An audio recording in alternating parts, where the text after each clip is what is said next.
As a fresher உங்களுக்கு ரொம்ப பயமா இருக்கும். இருந்தாலும் நீங்க வந்து ஒரு கான்ஃபிடன்ஸ் லெவல்ல போர்ட்ரே பண்ணி தான் ஆகணும். உள்ள பயந்தாலும் சரி, கைப்புள்ள வெளிய ரொம்ப ஸ்ட்ராங்கா, கான்ஃபிடென்ட்டா இருக்கணும்.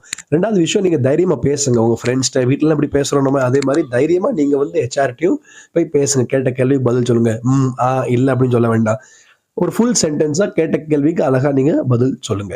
அடுத்த விஷயம் உங்களுடைய க்ரூமிங். நீங்க எங்க போனாலும் வெல் பிரசன்டபிள். உங்களுடைய ஃபுட்வேர், உங்களுடைய க்ளோதிங் எல்லாமே hair everything should be up to the mark. நல்ல உங்கள நீங்க நல்லா கேரி பண்ணிட்டு போங்க. அடுத்த விஷயம் என்னன்னா, டெக்னிக்கல் ஸ்கில்ஸ். சின்ன சின்ன கம்ப்யூட்டர் பேசிக் நாலேட்ஜ் உங்களுக்கு வந்திருக்கணும்.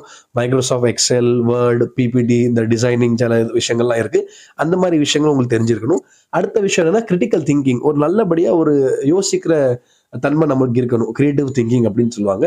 Last but not the least நீங்க வந்து உங்களுடைய வேலைக்கு வந்து ஓனர்ஷிப் எடுக்கணும். நீங்க வந்து fully responsible and accountable for your work அப்படிங்கிற ஒரு நிலைக்கு வந்தீங்கன்னா,